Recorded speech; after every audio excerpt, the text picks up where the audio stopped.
Bien, dans cette vidéo, la correction de l'exercice 3, donc il faut donc chercher et puis après, regarder la correction pour voir si on a bien su faire. Alors, on a une épidémie, touche 30% de la population. Ça signifie que si on prend une personne au hasard, il y a 30% de chance, donc une probabilité de 0,30 qu'elle soit touchée par l'épidémie, elle soit donc infectée. Alors on a un test fiable à 100%, ça c'est pour éviter des complications, c'est-à-dire que la probabilité va rester de 0,30 quand on fait le test. C'est-à-dire que si c'est positif, on est sûr que la personne elle est touchée. Si c'est négatif, on est sûr que la personne n'est pas touchée par l'épidémie. Alors, quelle est la loi suivie par X? X compte le nombre de personnes qu'il faudra tester avant d'obtenir le premier. Quand vous avez avant d'obtenir le premier, c'est la loi géométrique. Après tout ça, ce sont des formules qui sont dans votre cours qui concernent le paragraphe, la loi géométrique. Alors, regardons la correction de cet exercice. X, comment justifier? X compte le nombre de fois avant d'obtenir le premier succès. La probabilité du succès est 0,30 ou 0,3 qu'on appelle P. Donc X suit la loi géométrique G comme géométrique, entre parenthèses P. G 0,30. Donc en fait, il faut dire qu'on compte le nombre de fois avant d'obtenir le premier succès, et on donne la probabilité d'avoir ce succès, et on obtient la loi géométrique. P de x égale 3. Donc P de x égale 3, ça veut dire qu'on a testé une personne, deux personnes, et qu'elles étaient négatives, et la troisième est positive. On peut imaginer un arbre où on met moins, moins, plus, avec dessus 0,70% de chance que ce soit moins, 0,70% de chance que ce soit moins, et 0,30 que ce soit plus. Et on obtient en multipliant ça. En fait, il y a une formule toute faite, hein. P de x égale k, c'est 1 moins p. Alors moins p, c'est quoi? C'est la probabilité de ne pas avoir le succès. Donc ça, c'est 0,70, ça c'est 0,30, k-1, et le dernier, il est positif.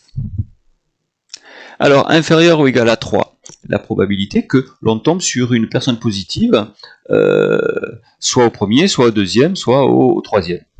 Alors, il y a une formule toute faite, 1 moins la probabilité de manquer, à puissance k. 1 moins 0,70 puissance 3. Et on calcule une calculatrice, ça tombe juste. La probabilité que ce soit supérieure à 5. Formule toute simple.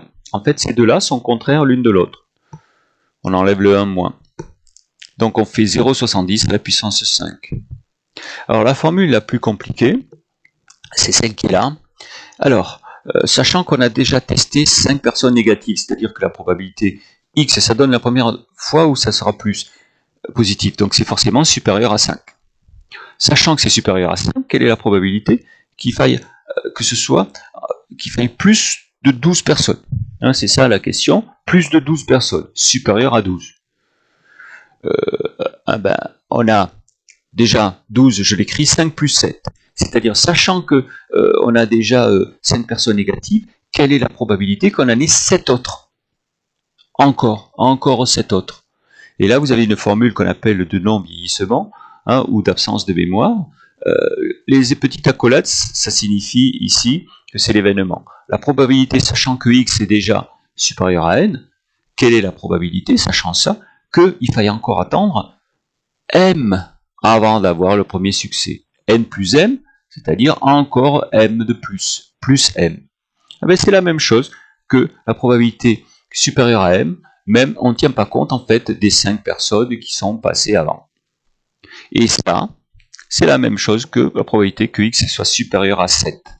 5 plus 7, ça fait 12. Le 7, il sort de là. Alors, je fais ma formule de tout à l'heure, là, celle-là.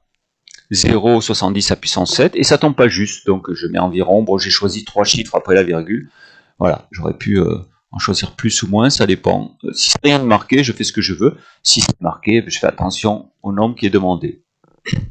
Alors l'espérance, il y a une formule toute faite, 1 sur P. P, c'est ça. 1 sur 0,3. Alors ça fait à peu près 3,3. Interprétation, en moyenne, il faudra attendre 3,3 personnes avant d'obtenir un résultat positif. Évidemment, c'est 3 ou 4, c'est pas 3,3, mais c'est une moyenne. Par exemple, la première fois, il en a fallu 3, la deuxième 4, l'autre 5, l'autre 6. Tu ajoutes tout, tu divises par le nombre de fois où tu as fait l'expérience, et ça c'est une moyenne.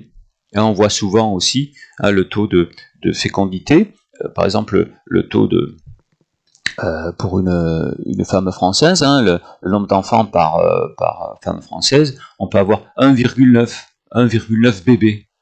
Bon, alors c'est pas, évidemment c'est une moyenne, hein.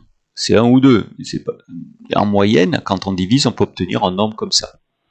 Voilà cet exercice 3 qu'il faut savoir aussi pour le DS. Voilà.